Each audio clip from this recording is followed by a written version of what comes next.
আসসালামু আলাইকুম। আশা করি আপনারা সবাই অনেক ভালো আছেন। তো বন্ধুরা, আজকে বিশেষ করে আমাদের কম্পিউটার ল্যাবে দুজন স্টুডেন্ট, ওনারা খুবই আমার ফেভারিট। একজনের নাম হচ্ছে সানিদ আহমেদ, উনি বুলা থেকে আসছে আমাদের এখানে কাজ শেখার জন্য।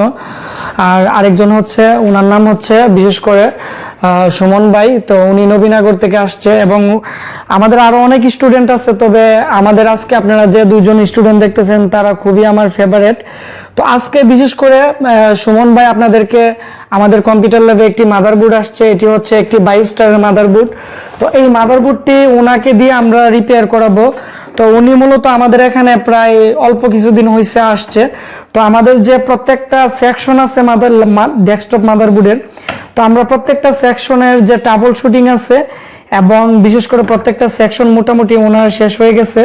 তো সেজন্য আজকে আমরা ওনাকে একটু পরীক্ষা করব যে উনি কিরকম সেকশন বুঝে বা এই মাদারবোর্ডটি রিপেয়ার করতে পারে কিনা। তো এর আগে আমি ওনাকে একটি ইন্ট্রোডিউস নিচ্ছি যে উনি আমাদের কম্পিউটার ল্যাবে কিভাবে আসলো বা কিভাবে উনি আমাদের পরিচয় পাইছে।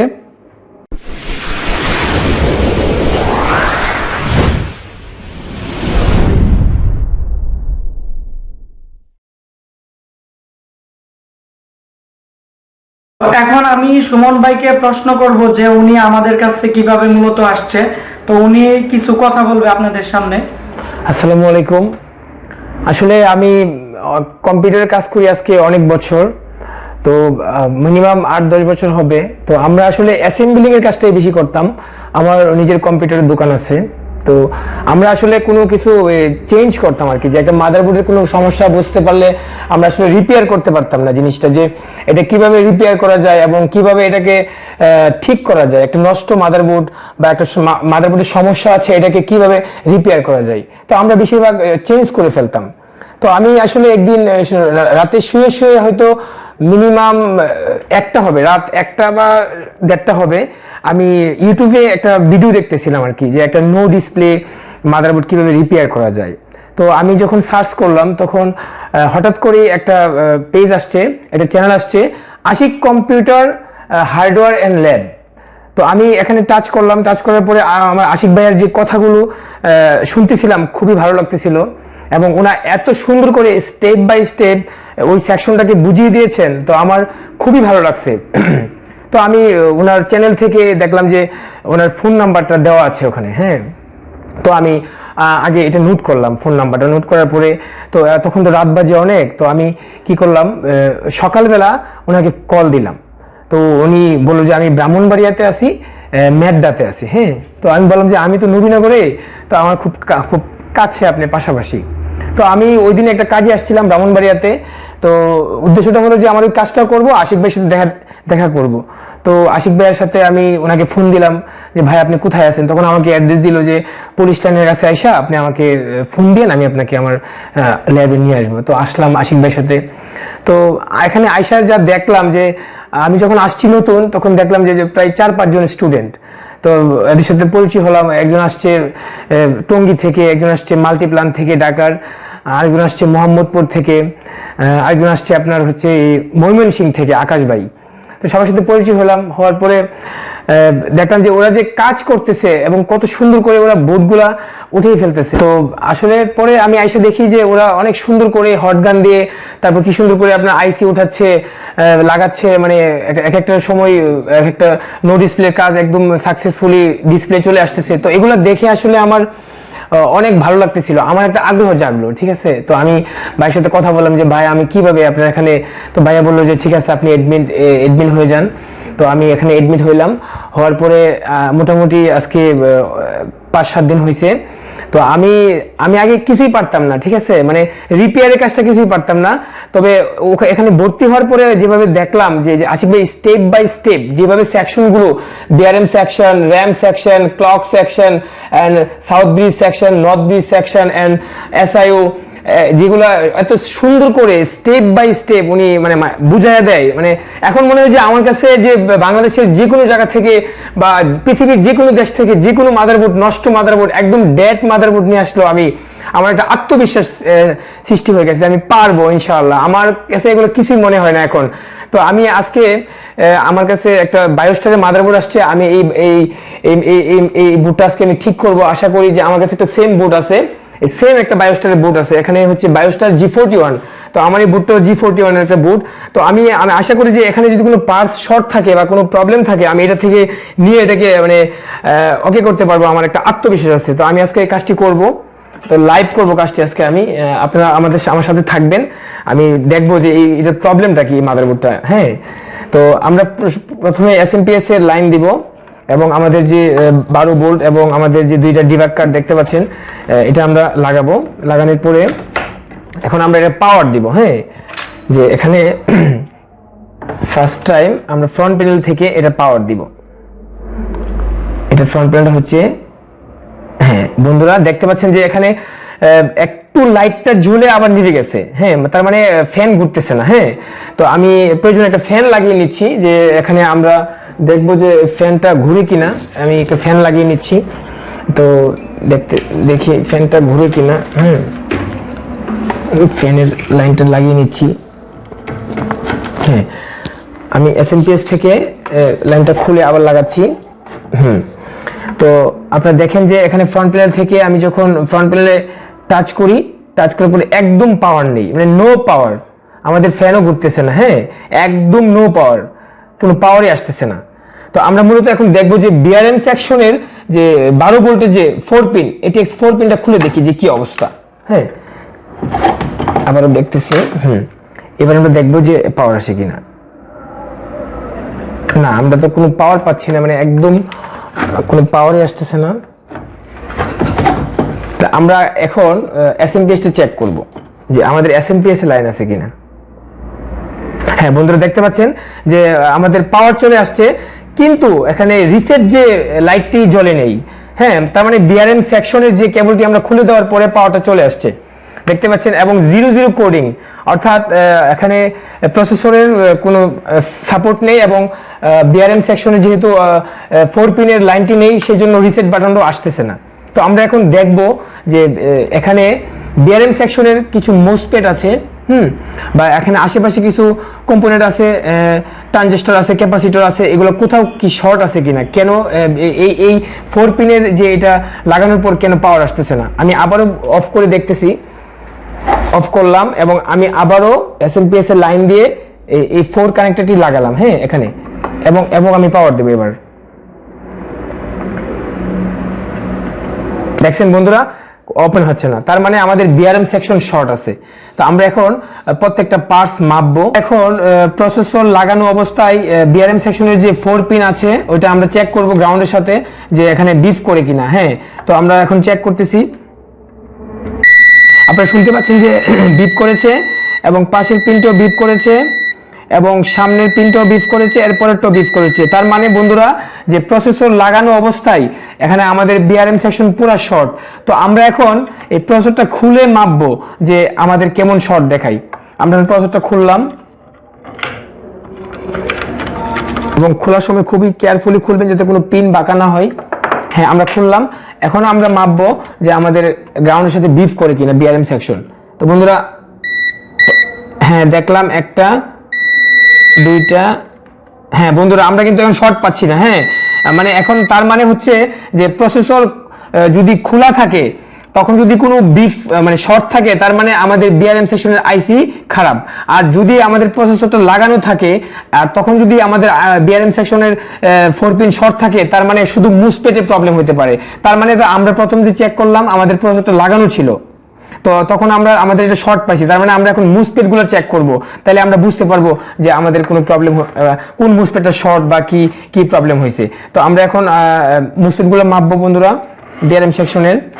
এখানে আমরা আগে বের করবো যে মেইন মুসপেট কোনটা। তো আমরা এখন মেইন মুসপেট বের করতে হলে আমরা দেখবো যে ড্রেনের মধ্যে কোনটা বিফ করে। হ্যাঁ,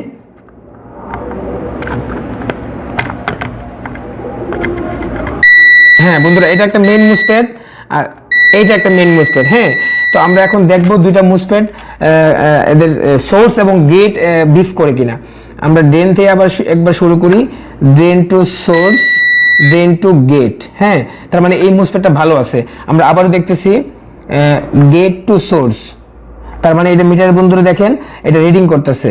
তো ঠিক আছে, এই মুসপেটটা ভালো আছে। হ্যাঁ, আমরা এখন এই মুসপেটটা দেখবো। হ্যাঁ বন্ধুরা দেখেন, বন্ধুরা এখানে দেখেন, ভালো করে দেখেন যে এখানে এই মুসপেটটা ডাইরেক্টলি গেট টু সোর্স বিফ করতেছে, তার মানে এই মুসপেটটা শর্ট। আমরা আবার টেস্ট করি, gate drain to source, drain to gate. বন্ধুরা আমরা একটা মোটামুটি একটা প্রবলেম পেয়েছি, এই মুসপেটটা ডাইরেক্টলি শর্ট দেখাচ্ছে আমাদেরকে। তো আমরা এখন এই মুসপেটটা খুলে দিব, খুলে এবং আমরা দেখব এখানে কি বিআরএম সেকশন শর্ট আছে কিনা। হ্যাঁ, আমরা এখন মুসপেটটা খুলবো।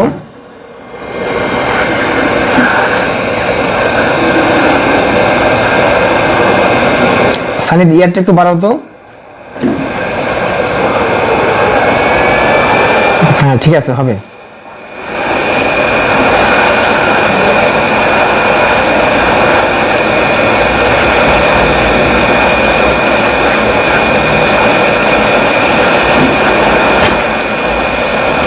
হ্যাঁ বন্ধুরা আমরা আসলে মুসপেটটা খুলেছি, এখন আমরা খুলেও মাপ দেব, মুসপেটটা খুলেও আমরা মাপ দেব এটা শর্ট দেখায় কিনা। হ্যাঁ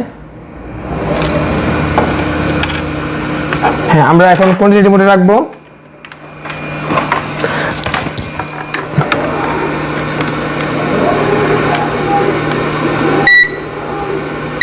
বন্ধুরা দেখতে পাচ্ছেন যে আসলে এটি শর্ট এবং খোলার পর এটি শর্ট দেখাচ্ছে। তো আমরা এখন অন্য একটা বুট থেকে একটা মুসপেট নিব। আমাদের কাছে একটা সেম বুট আছে, এই যে বায়োস্টারের G41 একটা বুট আছে। আমরা আসলে এই বুট এখান থেকে একটা খুলবো, এখনই খুলবো আমরা।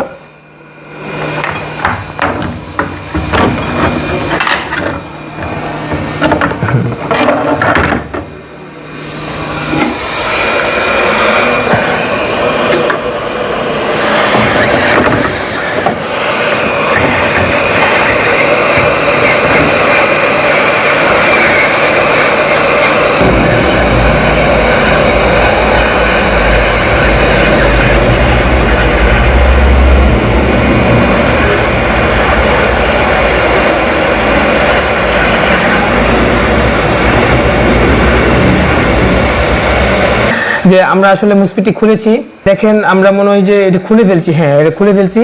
সানিদ বুটে সরাতো, এই যে আমরা এখন খুলে। তো বন্ধুরা আমরা এই মুসপিটি খুলে ফেলেছি এখন একটা মাদারবোর্ড থেকে, সেম একটা মাদারবোর্ড থেকে আমরা এই মুসপিটি এখন লাগাবো, লাগিয়ে আমরা আবার এটা মাপবো তখন শর্ট আছে কিনা। হ্যাঁ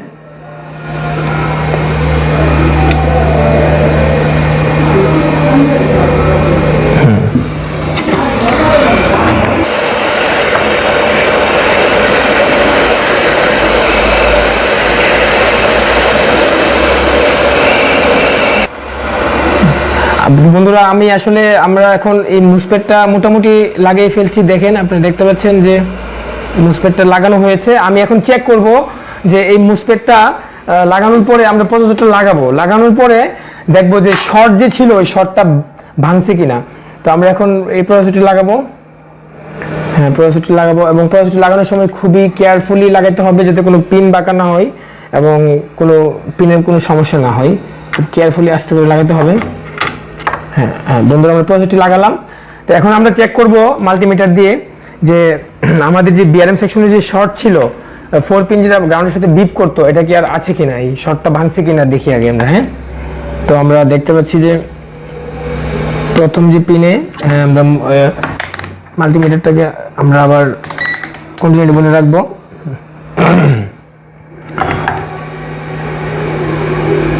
হ্যাঁ বন্ধুরা দেখতে পাচ্ছি যে প্রথম পিনে বিপ করছে, পরের পিন। হ্যাঁ বন্ধুরা আমরা আমাদের শর্টটি একদম 100% ভেঙে গেছে ইনশাআল্লাহ। ঠিক আছে, আর বিপ করতেছে না এবং আমাদের শুধু দুইটা পিন বিপ করতেছে, একটা গ্রাউন্ড টু গ্রাউন্ড। হ্যাঁ শর্টটি ভেঙে গেছে ইনশাআল্লাহ। তো আমরা এবার সব কানেকশন দিব SMPS থেকে এবং আমাদের 12 ভোল্ট লাগাবো। 12 ভোল্ট লাগানোর পরে লাগালাম। আমাদের এখানে দুইটা ডিবাগ কার্ড লাগানো আছে, একটা হচ্ছে স্মার্ট কার্ড আর একটা হচ্ছে অ্যানালগ কার্ড। হ্যাঁ তো আমরা এখন পাওয়ার দিব, হ্যাঁ ফ্রন্ট প্যানেল থেকে পাওয়ার দিব। আমাদের এই বুটটির সমস্যা ছিল যে পাওয়ার আসতো না, এখন আমরা দেখবো। হ্যাঁ হ্যাঁ বন্ধুরা দেখতে পাচ্ছেন যে আমাদের বুটটিতে পাওয়ার চলে আসছে ইনশাআল্লাহ, এবং কোডিং করে ফেলেছে, অলরেডি কোডিং করে ফেলেছে। এবং আমাদের যে ক্লক সেকশন, তারপরে ফ্রেম এবং রিসেট একদম চলে আসছে। তার মানে আমরা দেখবো এখন প্রসেসর, হ্যাঁ প্রসেসর হিট হচ্ছে। আমরা এখন বিজে কেবলটা লাগাই দেখবো যে ডিসপ্লে আসে কিনা। বন্ধুরা আমাদের ফ্যানও ঘুরতেছে অলরেডি, এই দেখতে পাচ্ছেন। আমরা র্যাম লাগাবো, হ্যাঁ আমরা র্যামটা খুলে লাগাবো, বন্ধ করছি একটু, আমরা বন্ধ করলাম একটু, এবং আমরা এই র্যামটা এখন লাগাবো। র্যামটা লাগাই দেখবো যে ডিসপ্লে আসে কিনা, আমাদের যে সমস্যাটির সমাধান হয়েছে কিনা। হ্যাঁ র্যামটা লাগাইলাম, এবং আমাদের যে ডিসপ্লে যে কেবলটা আপনি দেখতে পাচ্ছেন যে আমাদের যে ডিসপ্লে বিজে কেবলটা মনিটর থেকে আমরা লাগাবো এখন। হ্যাঁ আমরা বিজেটা লাগাইলাম, এখন আমরা পাওয়ার দিব এবং কিবোর্ডের কানেকশনটা দিয়ে দিচ্ছি। আমরা কিবোর্ডের কানেকশনটা দিয়ে দিব।